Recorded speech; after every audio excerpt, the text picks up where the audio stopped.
on? How are you guys doing? We're doing good. We're here in Ventura, sunny Ventura. Oh, somewhat. Somewhat. I mean, better than East Coast. Better than Seattle, where we just came from. I tell you that much. So you guys are on a tour right now, right? Yeah, we're on tour right up until Halloween, which is December 16th for us in Manhattan. Our show got rained out due to the hurricane. Yeah. So this, it's a nightmare before Christmas in NYC this year. So we're looking forward to that, trying to make it into a benefit. So we just got to wait for people to find food and gas, and then I guess we can talk to somebody. So and bury our dead. So that's pretty much the way it is. You guys are from the East Coast, is that correct? Yeah, actually, I got my nephews with me. They are from Point Pleasant that you saw on TV every day. Mm-hmm. And, some of their friends have lost their homes, lost some of their friends. So, it's tough. And, you got to heed the warnings. We've been telling you guys about earthquakes for a while now. So I just, pay attention.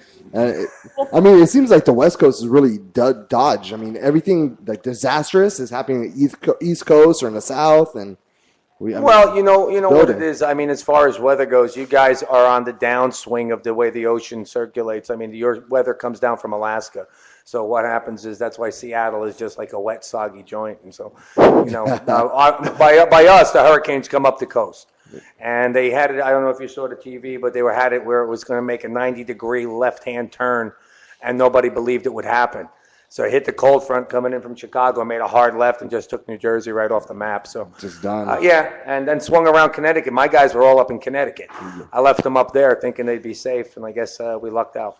Where do you guys stay? Like, you mean at night or in the day? Not during the day, below ground. No, but I'm from Jersey, Queens. Goat is from Queens. Dez is from Newark. Newark got hit pretty hard. I still think they're putting power on there. I'm not sure, but we'll find out next week when we get back. We got to clean the refrigerator out. It's probably like growing other forms of life, right? At this moment. But what's your last stop here on the West Coast? On the West Coast, do you count Vegas as West Coast? Yeah, I guess so. Okay, well we got LA tomorrow, and then we got Vegas, and we're gone. We fly home for Thanksgiving. And then we go up around the East Coast. We got a good place in Norfolk, Virginia. We play in Norva, a really good place. We got a couple of a DC show, and then we're picking up Halloween. We had to redo Halloween in Connecticut. Connecticut was the day after the storm, and the second day was October 30th, and the 31st was Halloween in Manhattan at the Highline Ballroom. But that we have to redo. So awesome. It's a terrible thing that. The whole hurricane thing, and so many people were affected by it, and it's sort of nice, especially during the election time. It's nice to see our country come together like that. Well, yeah, I mean, everybody kind of bands together when things go wrong. I mean, after 9/11, everybody, had flags, a lot of patriotism, and same thing happens. I wish they would have moved a little quicker on Katrina when that happened. I know a lot of people in New Orleans that said nobody did anything and left them to pan for themselves. Actually, a friend of mine, Sean, the bass player from White Zombie, has a band and had a bar down there, and they wound up holding up in a restaurant that had a freezer full of food and stuff. And they said, we could hear people killing each other on the streets and stuff, and nobody was stopping anything. So I think that after that happened, when New York happened, I think people kind of jumped, and really said, hey, look, we got to move on it quick. And the funny thing is that with the way the news reports stuff, they always downplay it. For example, in the first week after the storm, they only had about 6 to 10 people dead. And my buddy Timmy, who's in with the police in New York and stuff, said, yeah, Jerry, there's 150 body bags on the beach in Staten Island. So, I mean, so the thing is that, I don't know whether that's due to election or whatever, or, just trying to, make people think that, it's going to be okay. I don't know what the deal is, but for example, I called him back and I said, hey, Breezy Point got hit pretty hard, which is right on the beach, right as soon as you get into New York at the tip of the Long Island. and it got wiped off the map. That's where if you saw on TV, there was like 8 feet of water and all the homes were burning and the police and the fire department couldn't get in. All the people from the fire departments, like from 9/11 and stuff, they have homes there. They're all gone. So I know those guys. So I called up Timmy. I said, hey, Timmy, see who I got to talk to about making our Halloween show a benefit so this way we can, give something back to our friends. And he said, Jerry, he says, they don't have food right now. He said, so, people are, there's nothing to eat. There's no gas. He said, people are fighting at the gas pumps and shit. He said, the last thing, I don't know what to tell you. The gas is ridiculous over there. Yeah, no, it is. It really bewilders me. Like how on earth could something be so messed up? Like the whole gas circulation. Well, no, you know what it is too. It's preparation. It's prevention. For example, we were on the Man Cow show when we were in Chicago, and we were talking about this.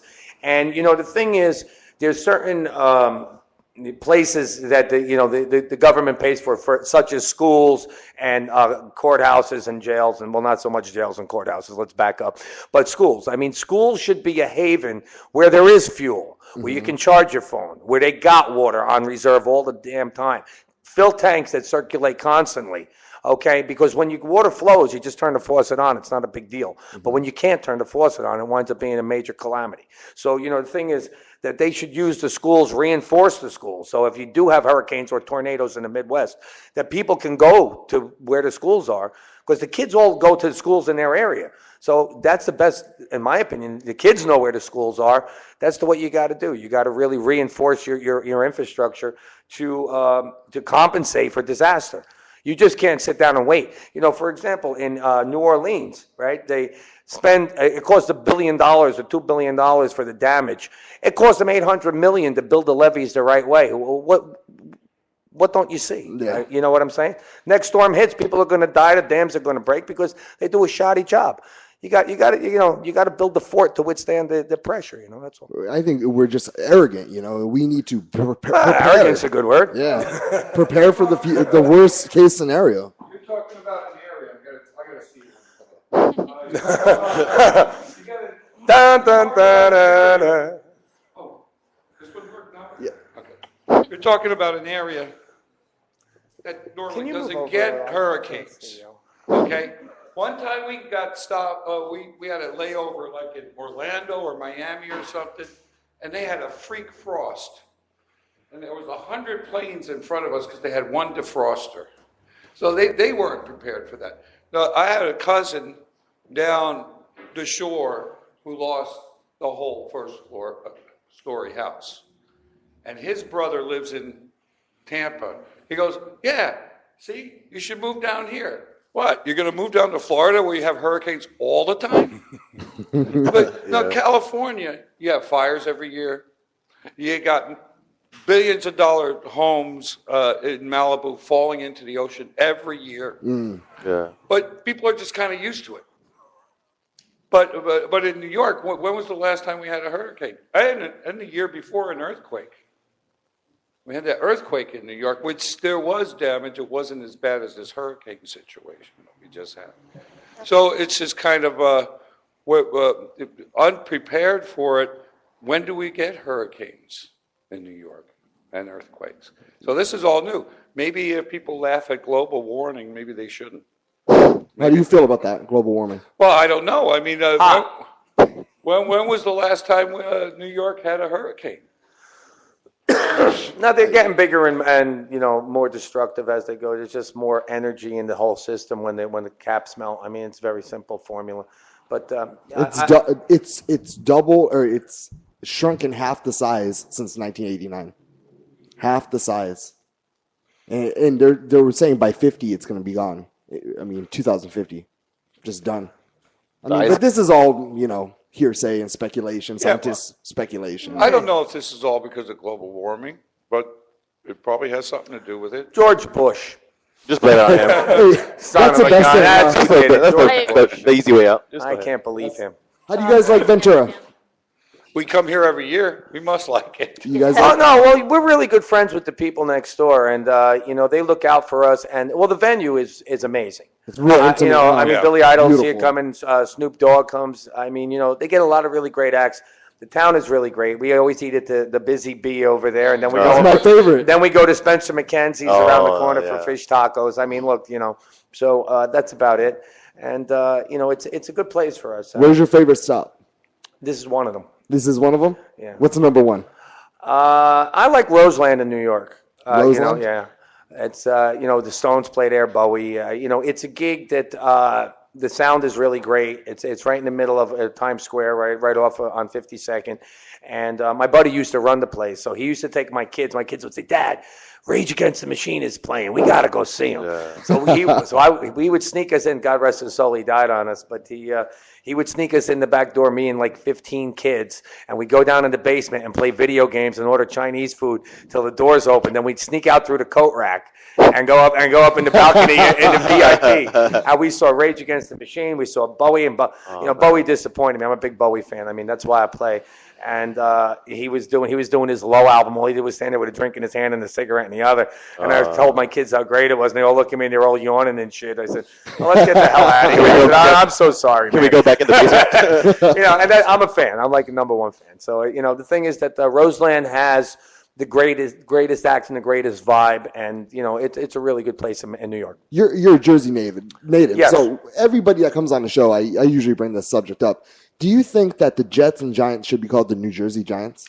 No, because I think that they're a New York corporation that happens to be renting a stadium in a place where you can't build one. They tried to build a stadium for the Jets, and they had this whole big design, multi-trillion-dollar design. And you know what? Manhattan is so packed now. If you can't fit in the Garden, you're better off in the Meadowlands where you got room. They charge you $25 to park now. Oh, I know. Ridiculous. I'm a Buffalo Bill fan. So are you really? Yes. I'm sorry. Well, yeah, we were there 4 games in a row. I mean, that's a record. The only New York team, right? The only New York team. Thank you. The only New York team. My father's from New York. He's Italian, and he came over from the ferry. We're Italian too, except my buddy. See what had happened? Well, he mentioned the Jets, and they were going to build this big thing on the west side. $3 billion to build, and with a glass.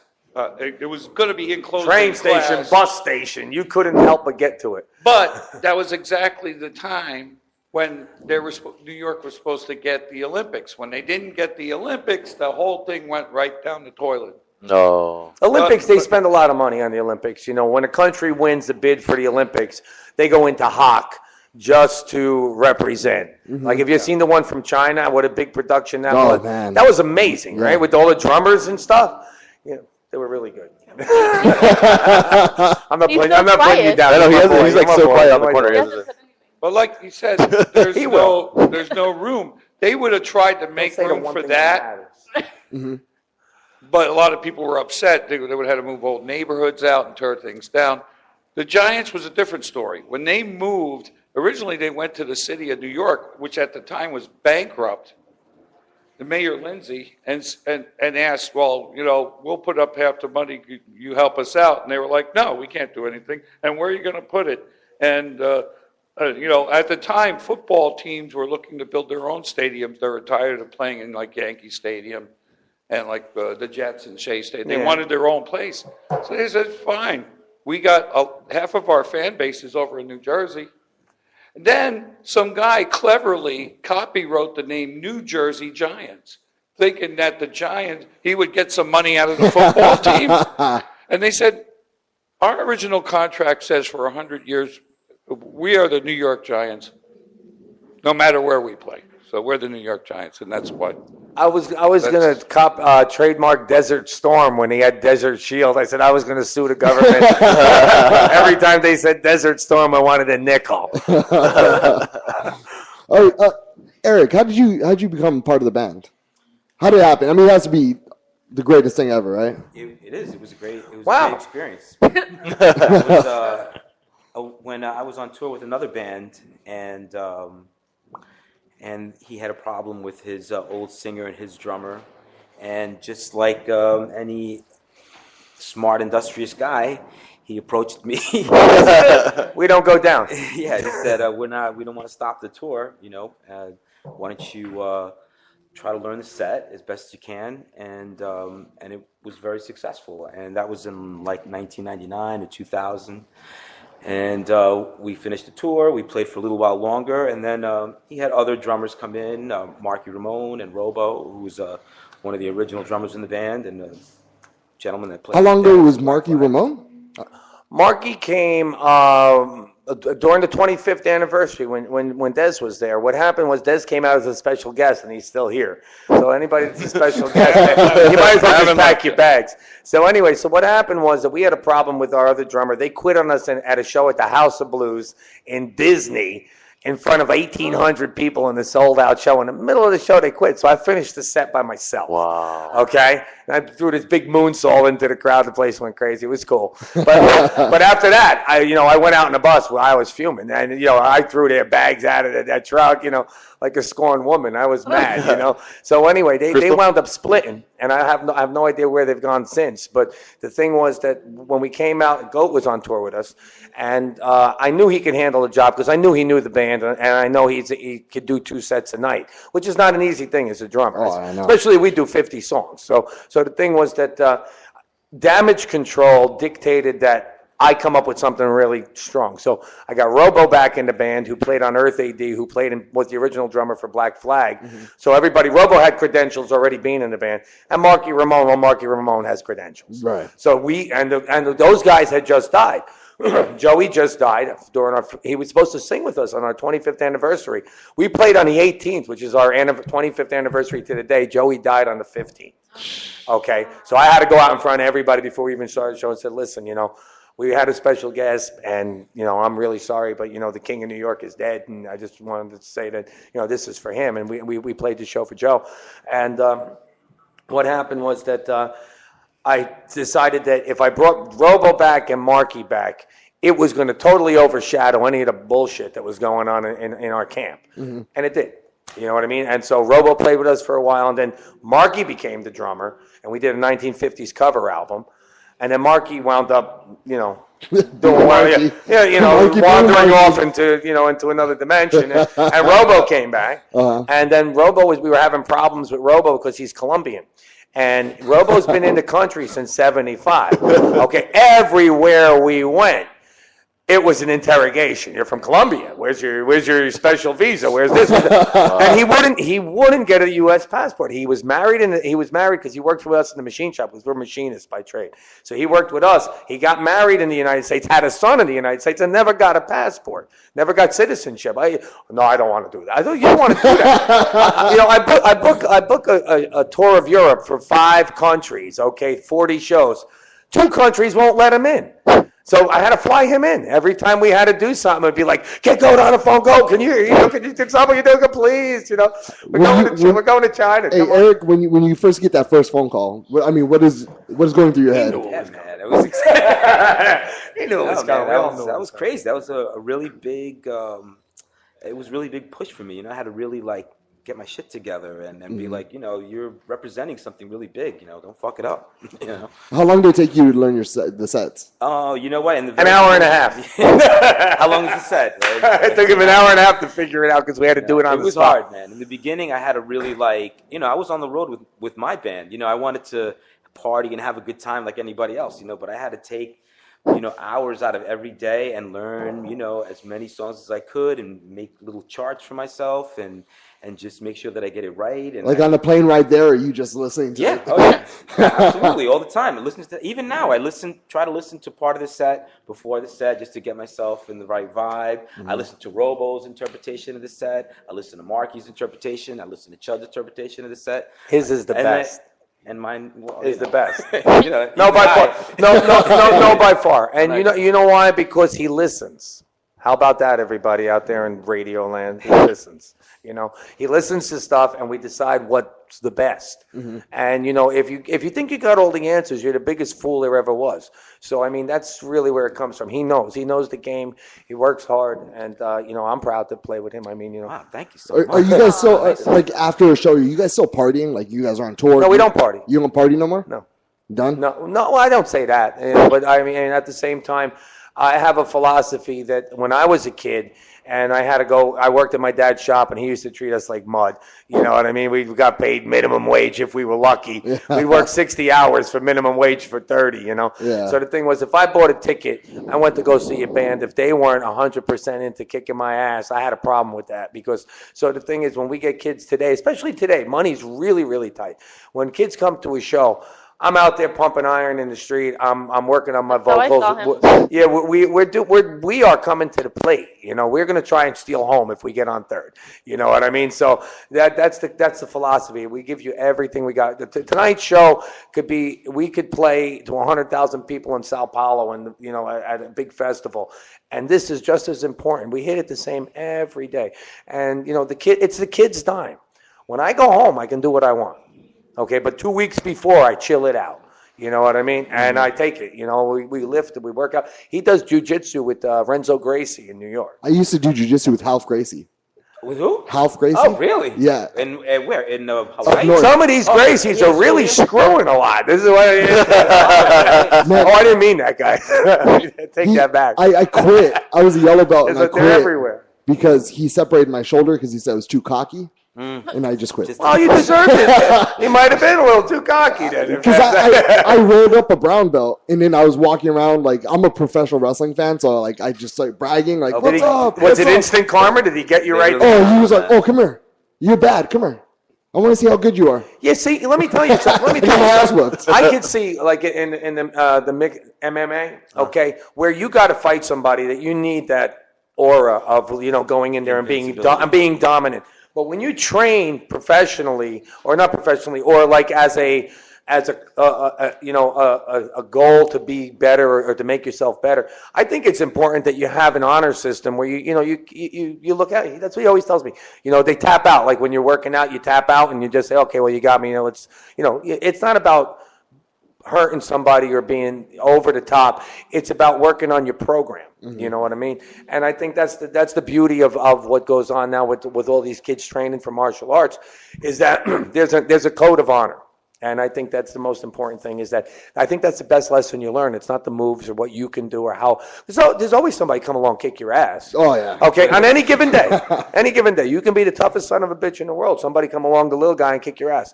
Got Bam Bam Bigelow, okay? God rest his soul. You guys know Bam Bam? Yeah, Bam Bam. I wrestled with him, right? Buddy of mine told me, oh, man, I saw Bam Bam the other night hanging out at a bar. He said, and Bam Bam came up to the door, I'm Bam Bam, blah, blah, blah. And he pushed his way in front of some little dude. He said, this little dude turned around and hit him and knocked him out cold. You know what I mean? Wow. And it was just because he was cocky. He was somebody. He wanted everybody to see that he was better than the guy waiting in line. And obviously, it just wasn't the case. When you are you a professional wrestling fan? No. Oh, no? Yeah. You are? I'm a fan of watching it on TV with my kid. Uh-huh. It is the most cutthroat business in the world. Okay, yeah. I had to sign a release every time I walked in the ring saying that if they killed me, it was cool. Damn. And they wanted to kill me. How did they contact you? I tell you why. What happened was that when I was wrestling, they had no health insurance. They had no life insurance. I got caught in a cage match with Dr. Death at the Pepsi Center in Denver, and I was bleeding like a pig. And I went backstage and I go, okay, guys, do me a favor, stitch me up. And they go, huh? I said, well, okay, stitch me up. And I said, no, this ain't going to close. And he said, well, we don't have, we can't. I said, what do you mean you can't do it? Go get me a needle and thread. I'll do the goddamn thing. We don't have a needle and thread. They had Goldberg, they had Bret Hart, they had Sting, they had all these multi-million-dollar guys. They didn't have a doctor or an X-ray machine or a needle and thread, okay, or anything. You know what I mean? I was like, what are you guys, out of your mind? So one day they walk in the door and they hand a script to us. And now, I come from New York. I've been in legal battles my whole life with everybody. Okay, so I know my way around the ropes.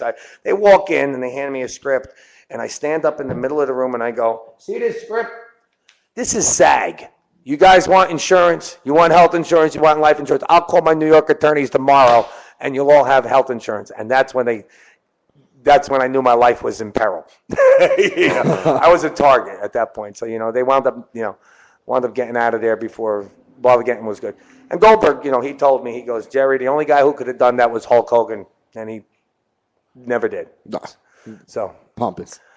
pompous person. Well, I tried. Yeah. I tried. You know, I had nothing to lose. I was 40 years old, and there were crippled guys, 28 years old, 25 years old, crippled, can't even walk around, trying to make a living, getting thrown around in these small shows on Tuesday nights, and I was just like, man, this business is crazy. How did they get a hold of you to do that, or did you get a hold of them? They called me on the phone. They said, "Hey, Jerry, you want to wrestle tomorrow night?"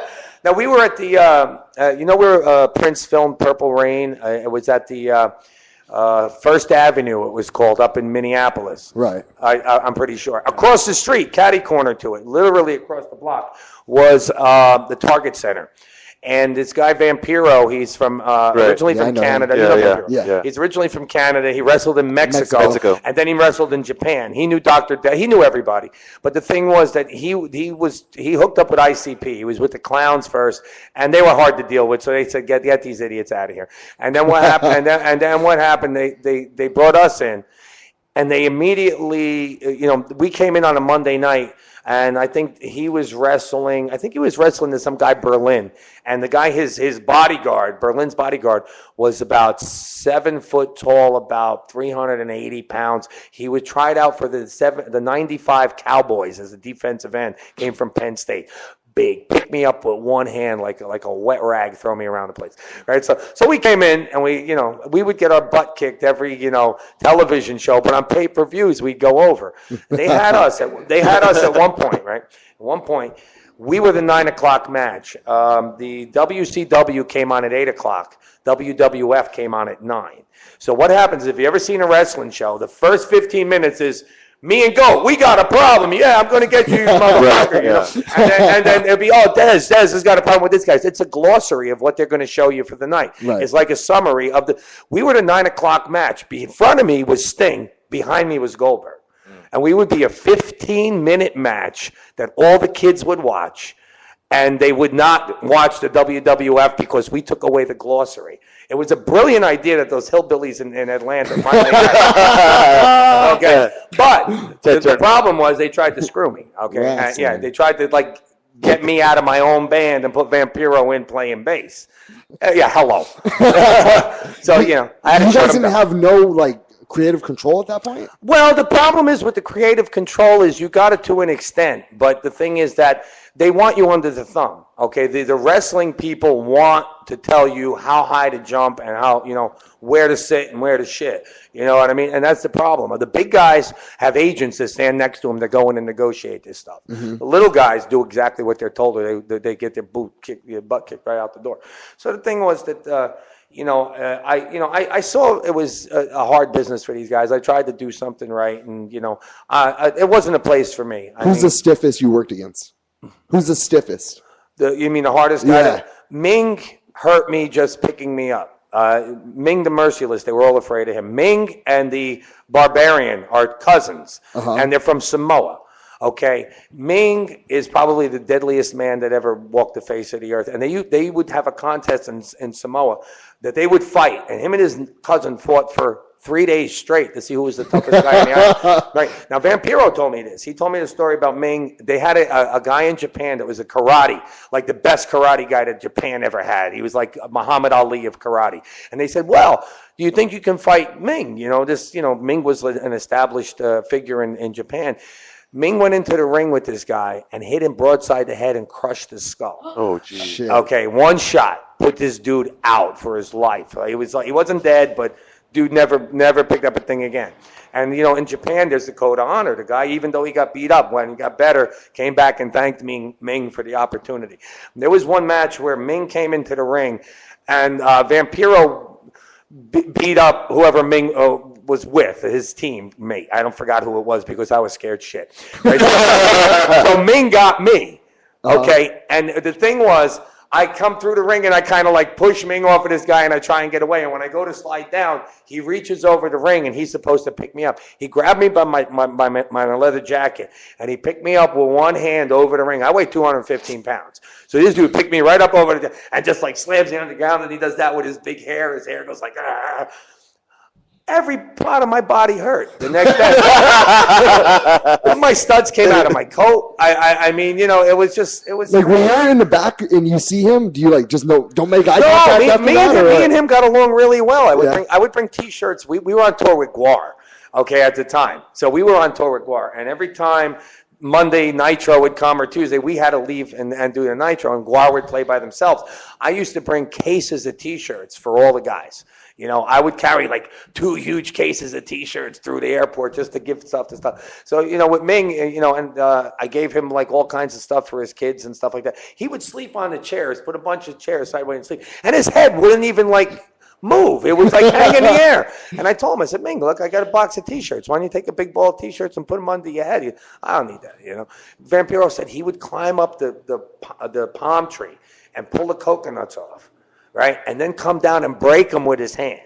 That's a bad man, huh?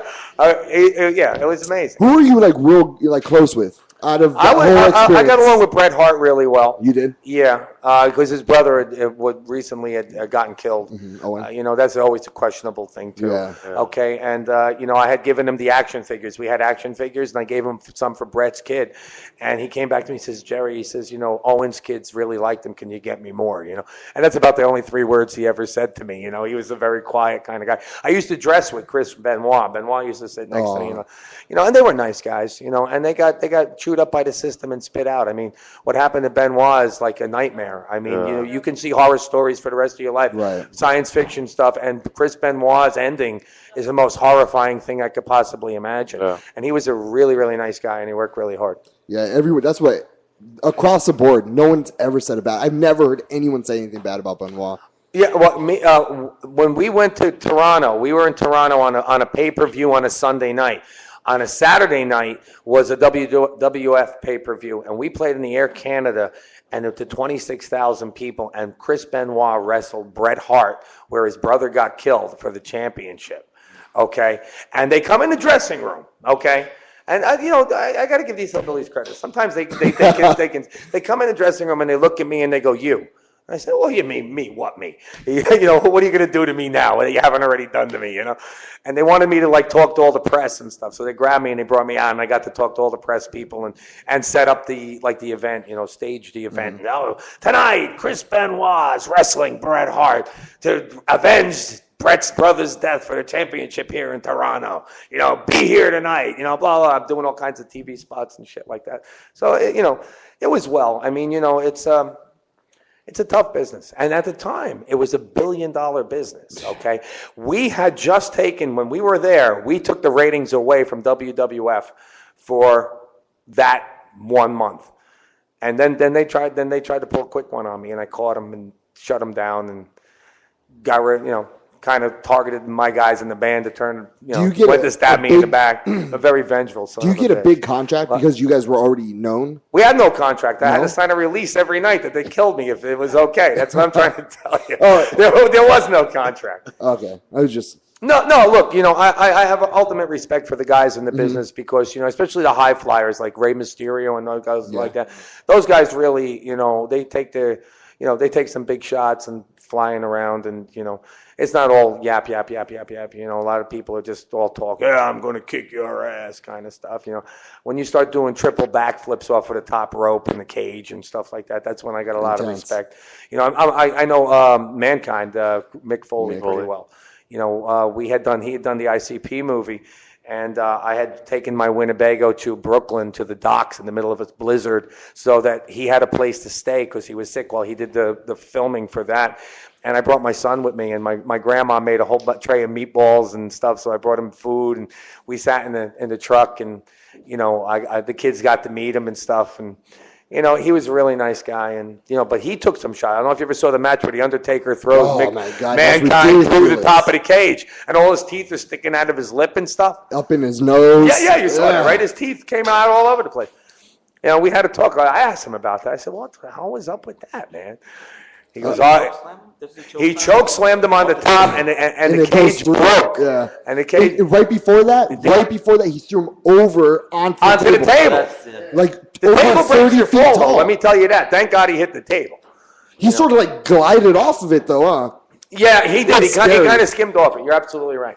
But the table does break your fall. Funny, one time on one of the matches, I was supposed to be with Ed Ferrero. He was Oklahoma and Oklahoma and Dr. Death. And I was supposed to hit him with a chair. So I never hit anybody with a chair. I don't want to hurt anybody with a chair, you know. So I said to Goldberg, I said, Bill, I said, you know, I might have to hit the boss with a chair tonight, and I don't want to fuck this up. I said, why don't you show me how to do this? And he goes, Jerry, anything you want to know, go ask Brett. And I said, well, where is he? He says, come on, me and Brett are dressing in this room. So I go in there, and Bret Hart says, okay. He says, okay. He grabs a chair, and he holds the chair, and he kind of fluffs it lightly in between his fingers. He goes, look, he says, when you get hit with a chair, you got to roll your shoulders. He says, what you want to do is create as much surface area as possible to absorb the blow. Mm-hmm. And he said, you ready? He said, and then he says, you just hit him all you got, bang! And he hits me with this chair, and the wind comes out of me. Like, and I go, thank you so much. I went away. I said, I shouldn't ask. I should have just. Is there anybody there that was just a dick? You just a dick. Didn't want anything to do with it? Lex Luger, but I think he's dead. Yeah, he passed. No, he's still alive. Lex is still alive. He's paralyzed. He was really arrogant to everybody, except Ming. Oh, Ming, can I get you a coffee? Oh, Ming, you need the towel? I'll get it for you, He goes, everybody was afraid of Ming. No. Except me. Me and him were tight. Awesome. Well, I was also wondering, we're going to switch the topics. It's a pretty good interview here for Ventura. Hey, hello. Covering all kinds of topics. We're going to get syndicated if you keep this shit up. We will. All right. Who was your influences in music? I know. I hate to switch subjects. Iggy Pop, David Bowie, the Dolls, Johnny Thunders. I mean, Johnny Thunders is amazing because, with very little technical, just really great stuff. Just stuff that flows. We did a show with the Damned back in 1978, and we were playing uptown in New York, and Johnny Thunders came to the show, and the Damned we're sitting in the same dressing room, kind of like we're sitting here. Damned are over here, and my guys are over here, and Johnny Thunders comes stumbling in, and he goes, "Hey, I want to play with you guys." And he said, "Oh, well, we don't have an amp for you." I said, "You can use mine." And he used my bass amp and our guitar player at the time, Bobby's Purple Marauder, which was the biggest piece of twangy shit you ever heard. And Johnny Thunders got on that stage and sounded amazing. And I said to myself, it's not about how much you spent on your amp or how good your guitar is or whether it's vintage. It's how you use the damn thing. You know what I mean? Yeah. Somebody who's great will make shit sound like, like gold. So, that's those are my influences. I think that the real turnaround from the glam rock, all the 70s stuff into the late 70s, early 80s punk movement really is what inspired me. I mean, for this band for sure. But out of all the bands that are out there, of all time, you guys are one of the few bands who continuously get more and more and more listeners or fans, and your fan base just grows and grows. It's like a plague. From a marketing, I know, really. From a marketing point of view, how do you guys do that, or you guys just don't really give it much thought and just? No. You know what it is?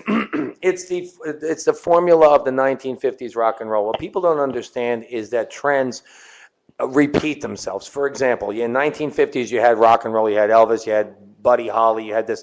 The Ramones in 1975 were a rebirth of that, but with the times as the element that makes it new, okay? In other words, they were playing atomic stuff compared to the guys in the 50s. Rap and all that stuff was a rebirth of kind of like dance music that was in the late 70s, where you had, it's not to be compared to disco and stuff like that, but it's the beat, okay? It's a boom, boom, boom, boom, you know what I mean? All of a sudden you got that thumpy dance music, and now you got people talking, and it's at times, it's what shapes, the society shapes the music, okay, whether you realize it or not. It's what people are doing, what it's about, what we're living at that moment is what reflects in the music. And for the Misfits and the Ramones, we were basically throwing out the Styx and the Aerosmiths and all these other rock bands that everybody, all these big, limousine, big party bullshit stuff. We took it right back down into the street. Okay, the Ramones, they came off of the Bowery. Okay, what's lower than the Bowery? I mean, 2nd Avenue, 1st Avenue. you know what I'm saying? So the thing was with the Misfits, we always looked up to like Alice Cooper. I mean, Alice Cooper, we play with him now. I mean, for me to play with Alice Cooper, it's like a dream I had when I was in high school. You know what I'm saying? Yeah. And it's the Misfits wound up being the dark child of the punk scene. We immediately picked up on the horror and stuff like that. And that's really what keeps the band current, is that our subject matter isn't about, hey, I don't have a job today, or hey, it's tough in the streets today, or it's about science fiction movies, which you'll watch a movie, you'll watch Boris Karloff's Frankenstein from 1934 or whatever it is, and you'll get it. Mm-hmm. Okay, that's 80 years later. Okay, it still makes sense. So, I mean, what we pick to choose to write songs about is timeless. It's about imaginary things. It's about concepts. So, that's what made the Misfits good. And I think also the background vocals and the real hooky kind of things. The music isn't the hook. The vocals are the hook.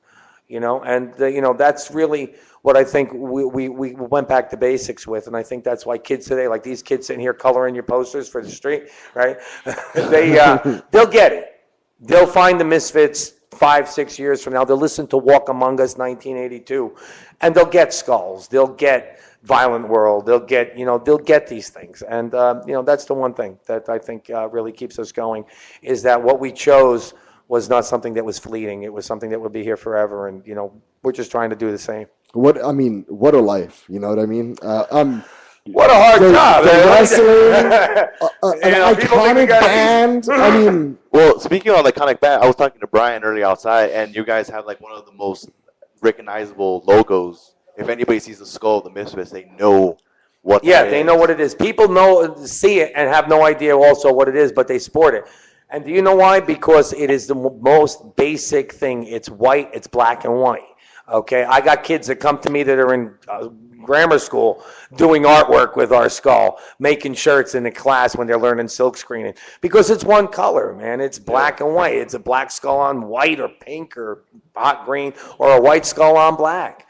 And that's all there is to it. Where did that come from, by the way? Well, it's kind of like it's symbolic for us anyway, and it's line art that we had that we've been using for forever, for crying out loud. But the thing is that it's not a human skull. I mean, that's the beauty of it. I mean, everybody's got a human skull, I hope, and for the most part, it's kind of abstract, and that's what I really like about it. I like about it that nobody else has got anything that's even similar. It looks like Africa if you hold it up to a mirror. It is kind of shaped like. Yeah, it's shaped like Africa. So it's like going back to where we came from. It's like good. Okay, I have 2 last questions. I know you guys. No and yes. Do you guys still keep in contact with Glenn, or? Oh, look, Glenn was like a big brother to me in the music scene. I was 17 when I started in the band. Mm-hmm. And Glenn was, he's about 4 years older than me. And Glenn was more avant-garde, I guess you could say, than all the kids who were in school at his time. And we went to Lodi High School, both of us. And Glenn was out of school before I got in. In school, I was a jock. I'm sorry to disappoint most of you people, but I played football and stuff like that. And I was going to go to the NFL, so that was my thought. And what happened was that I heard Search and Destroy by Iggy Pop, and all of a sudden, getting hit on the football field wasn't half as aggressive as that. And I just said, well, if I'm going to take it to the hoop, I'm going to do this. So, I always work with Glenn. Me and Glenn were friends right to the last day of the band. And what happened was I put the band, I said, look, if, we needed to play with a drummer to go to Germany. Okay, we had the drummer quit. Robo quit. You guys know Robo. Robo quit. And we didn't have a drummer to go to Germany to release the Earth A.D. album, which was being released in Germany, which was kind of cool, having a European release before an American release back in the day. And Glenn wouldn't play with Googie, who played on the Walk Among Us album. And I said, look, Googie's the only one who'll be able to get this together in 3 weeks. There's too much material, Googie knows all but this new record. I could teach him the new record in 2 weeks. And I ain't playing with Googie. And I said to myself, look, if Glenn will blow off the release of an album rather than play with this guy for 20 shows, okay, then there's a problem. There's no sense in taking it 10 steps up and having it fall down on me. You know what I mean? I had a machine shop. I had a business. I had a family. It was just like I said to myself, if you're going to piss away this opportunity because you can't work with somebody, then this ain't ever going to work. Where am I going? And we broke up that day, and we didn't speak until we were in court. And then after that, we did depositions and stuff, and we figured we were coming to terms. I wanted the band, he wanted the publishing. I didn't care about the publishing. I wanted to make new music. I didn't want to get a check in the mailbox from Metallica. I didn't care about that. Okay, I cared about coming here and playing for you guys and doing this radio show more than I cared about that. Hell yeah. So what happened was that we came back. I think we've done an amazing job. I think our newer stuff is better than our older stuff. Okay, there's people who won't agree, but I'm happy you don't agree, because if everybody agreed, I'm doing something wrong. Right. Okay, some of you people have to hate me, and I know that, and I want that, so that's okay. So the thing was with Glenn, I am at a point now where I'm shooting for 50 years. I got another 14 years. I want to keep this thing going, and I'm in a position now where I know Glenn's, kind of cutting back. I consider doing something with him. You know what I mean? But not at the risk of, see the kids over there coloring your posters, not at the risk of them being driven down the wrong road to do it. Okay, because Glenn's had some of that black stuff and the devil shit. And, yeah. I'm a Jesus guy. I don't deal with that crap. I watch horror films. Okay, and I lift weights. And try and stop us if you can. I mean, that's the name of the game. So the thing is, if Glenn wants to be in the Misfits and leave the Danzig thought behind him, I'm in. Okay, but if not, then that's fine too, because we're doing swell, and awesome. I'm happy, fronting the band, and look, we're good. I wouldn't trade places with any other guy in any other band. I think this band was worth fighting for all the years, and I think that the kids that follow us really gain a lot of strength. They get a lot of kids come up after the show, and we're signing stuff saying, hey, not for nothing, but you got me through hard times. I had, I was abused as a kid, but your music, I listened to it, and I'm alive today. I had thought of killing myself. I had thought of, going out and doing crazy stuff, and you guys kept it together for me. And, if you can reach one person like that, I think that it's not a waste of time. Awesome. All right, and the last question is, are you guys? We'll start over here. Are you married? Are you seeing anybody? No, I'm not seeing anybody. I was. Hell yeah, that's always at one point, but no, I'm a free spirit. Good. Floating around. All right, so ladies out there, just to let you know, after the show, he will be accepting all telephone numbers and invites to your hotel rooms. Is that correct? And you're my agent. I'm your pussy agent. Yes. Yeah. If you who writes your questions? That's right. Guys, you got me on the spot. All right, what about you? I got a 6-year-old little girl at home that I'm kind of dedicated to. I'm divorced, but she comes first. All right. So after the show, all right, Jerry, he's down. All right, Eric, last question. This is on the internet. Come on. I don't have a girlfriend. You guys know how to party. I mean, you guys need to stay away from the girlfriend stuff. Just a headache. Free spirit. It's distracting. It's distracting, exactly. Kids are awesome, though. Right? No, it's all good. Yeah. The most important thing is that especially in today's society, is that even if the parents can't get it together, that they're there for the kids on both sides of the fence, and that's what I'm trying to straighten out my life right now. Right now, there's still a lot of shots being thrown over the table, and that's not where I'm trying to go with this. I'm trying to make it so that both of us can have a life outside of the family structure that we thought we would have, and be there for the little girl and make sure that she's got what's going on. I have the one thing I've been through a divorce before. I was married at one time. How about now? Let's get to the point. Okay. I have that's my son right there. 6 years. Oh, coloring posters. Coloring posters. My son works for me. Yeah. Yeah, he's out. He's doing sound right now. He is. Awesome. All right. So what I noticed is women have like the most vengeful. They're so evil. So what you got to do is just let them run their course, and they'll get over it. Well, you know what I found out? If I could shed some light on that whole thing for you, because relationships are the hardest thing. In the band, in life in general, it's working with others. And the thing is, like I say, if you think you know it all, you're a fool. So what you got to do is you really got to listen, and you got to let people say their piece, because if they don't get their piece in, it's going to end really, nasty, and that's really not what you want. You want to hear.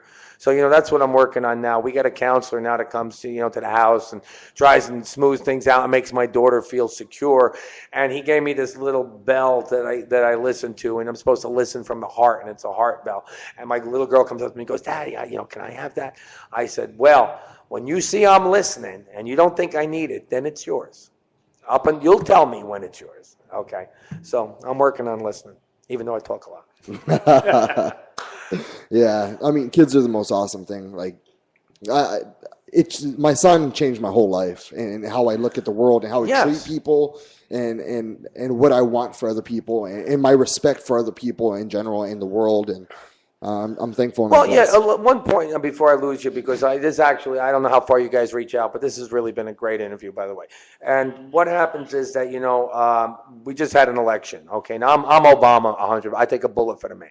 Okay, I swear to God, I take 2. Okay, so the thing is that your kids are your future. If you poison them, you're going to have nothing but a poisoned world. Okay, you have to educate them, and you have to care for them and teach them how to care for others. And that's the only way that we're going to have, we're going to have a good life. I mean, we may suffer through some stuff, but if we can train them to be good people, we're going to be okay. You know what I mean? We'll get by. We'll look out for each other and we get by. And, we shouldn't be fighting over gas in New Jersey, if you know what I mean. You know what I mean? So, I mean, that's the thing. And, all right. Well, thank you guys so much for coming. Great job. Thank you so much. Yeah, thanks a lot. It was a great interview. That was fun. Thank you guys so much. Thank you guys. Now, who's going to help me up? My legs fell. All right, we're gonna hit a commercial break real fast. And hey, thank you so much. You're welcome.